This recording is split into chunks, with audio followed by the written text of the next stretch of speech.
High-grade blue frame, second L. Hey, what's up again, everybody? It's Robert1D4, 2Rs2Bs, gundamreviews.net. And don't forget that you can head over there to cast your vote to like or dislike this Gundam Astray blue frame, second L. In the post itself, it'll be up there on the front page for a while. But in the meantime, here's a list of the good and bad things that I could pick out from this kit from start to finish so that you can make your own call. So to kick things off here with some of the negatives, the big one for me has to be when you're putting it all together and then you actually try to go and pose it, his knees are just going to be a little bit wonky there. They've got some great ideas, they've actually got a white cap on the back, but it's not working out in practice. I'd say it fails about a third of the time. You can't always get it there, you can always position it, but when you're dealing with something like a big heavy gun or sword there in hand, and then now you've got the hands falling off anytime you try to do a fancy pose. Anyway, problematic and neat idea. It didn't work in execution yet, but hopefully that's the kind of thing that they're going to be making better and better. One thing about this guy for sure is when you see the back and he doesn't have his flight form on, he's going to be looking really kibbly there. Especially you've got these blue parts. I think they really add to the overall width of the kit, especially the depth when you see it from the side. But this part and this part, if you take them all off, it's going to be looking just a little bit empty until you actually load it up. The side skirts here were problematic for me. They fell off quite a few times there.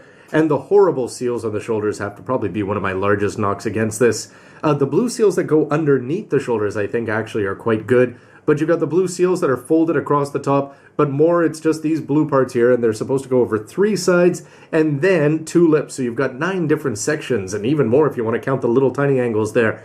They don't fold across well, they don't want to stay on, and they're just going to be coming up over time. You may just be better off going with all white shoulders there. If Bandai couldn't mold it in plastic, it's the kind of thing where you probably shouldn't even bother to try to do it with seals. Or Bandai just cheap out and just make flat seals where you're not trying to go over and cover every edge. And the same thing is going to be applying here to this part on the sword where you've got it on either side. You've got this little triangular part sticking up there, and when you're trying to cover up 6, 7 different surfaces, it doesn't work. Bandai, you may just be better off, or people just building it yourself, maybe omit the stickers, or of course pros, enjoy your painting.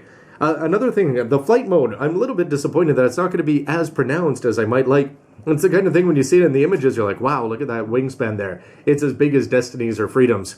But when you actually see it attached onto the back there, really these guys are going to have, he's going to have nothing on them. You're not going to see it all that much, despite the ingenious folding up mechanism that it has going into making it actually folded up like that. The boot knives, the armor schneiders are going to be a little bit too short, a little bit too dull. And the kick pose is not going to match with that awesome pose that you see on the side of the box, unless you're really looking at it from an awkward angle on your shelf.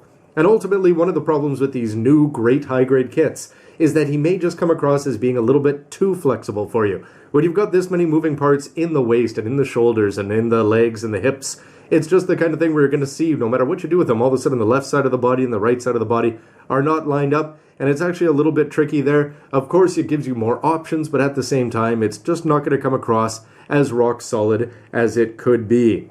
Is it too pricey for you as high grades continue to get more expensive? 5-page manual, was it really necessary? I suppose you do have 3 forms of transforming the tactical arms there.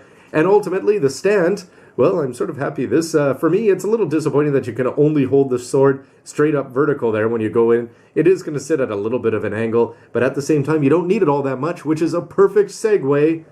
So let's talk positives here, because the first one for me, when you see that box art, absolutely incredible. Anytime you get to go and see Guy in the blue frame in his classic suit. If you're a fan of Gundam Seed Astray, the original 3 run, I'm a huge fan of that, and just seeing the red frame and the blue frame, they came out early, they came out non-grade, they came out high-grade 1/100th, and then it was the 1/100th that really nailed down the form that everybody, I think, loves for the blue frame. And the fact that it's taken us this long to get it in proper high-grade 1/144th, well, anyway, now the fact it's here is, of course, going to make me ecstatic.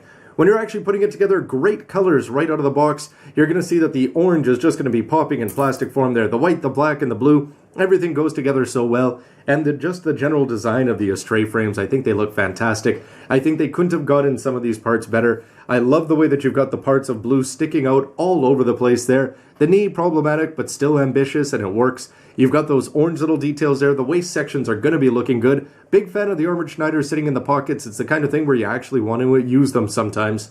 And the shoulders, outside of those big blue ugly seals there that are going to be front and back, I think they look absolutely incredible because of the yellow and the fact that they've got those details there, like a blue part holding on these white flaps on the back. Little things that you don't necessarily expect, but when you see it pulled off, it's pulled off well. The backpack attachment mechanism, I'm actually surprised quite how well and how solidly it's going to be fitting in there. A little tricky putting it in the first place, but once it's in, the flight form is going to be on there. And something I always like, transforming kits is always going to be taking time, but this guy, it's a quick, easy play option. You want to go Gatling mode, just open it up and drop down the fronts and just bend these little parts up here. You want to go flight mode, it's so easy to fold the parts in. Everything about the transformation is actually a pleasure, as opposed to a pain, which you could apply to many other kits there. And the white parts along the side, I think, are just one of the big things that you're going to be noticing about this the minute you see it. And the fact that you can actually take the tactical arms and put it straight up, put it over the shoulder, put it in the stand like this. You can do all sorts of different options, and I think they all look good. They're all menacing, they're all oversized, they're all comical, and that's exactly what a manga MS should be. The orange seals, no complaints about those on the tactical arms. I think they look great. And when you combine them with a fantastic head sculpt, the orange seals are a little bit problematic putting it on the cheek. But they get that chin strap down there, the attachment to go underneath, and those antennae, insect-like antennae above the head, I think are looking fantastic. The green seals are looking great. Overall, the colors, the power, the form, the proportions, the posability, all of these great features, and just the fact we have it is going to be leading to an overwhelmingly positive verdict. The only thing this thing is guilty of is just being 10 years too late. But then again, we're getting the technology to go inside, and the general CG cover art, just everything about this kit screams quality. Yes, there's a few nitpicky details, but it's the kind of thing, putting together this blue frame and seeing just how different it's going to be from the red frame is the kind of thing you're going to want to rush out and get all three, if not more, if they want to go noir, if they want to go green. And this blue frame is just the one to kick things off, and I think it's perfect. It's been long omitted. I couldn't be happier. And the future speculation, I think, anytime you talk manga, and especially the Astrays, is always a lot of fun. Because I know I'm not the only one who enjoys some of the MSs that we got to see in the follow-up mangas after this. We've got some cool kits from X, of course. I'd love to see MX 1/100th master grades of those.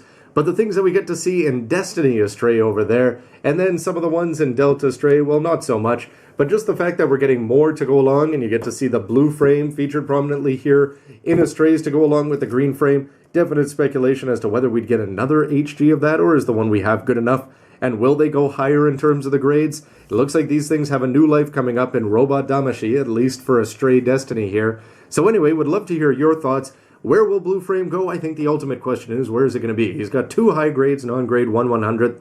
Master grade, no 1/60th, nor does the red frame, but the big omission for Guy has to be that perfect grade, which just hasn't happened yet. The red frame is absolutely, I've never heard a bad thing about it. Love to hear from people who have built it if you want to comment down below. But I've only heard good things, and it just seems like Bandai's passing up a chance to have the combo, do some colors, add some cool parts on it, but at least keep the focus on the second L, because that's the one I think everybody wants, and this is the one we now have.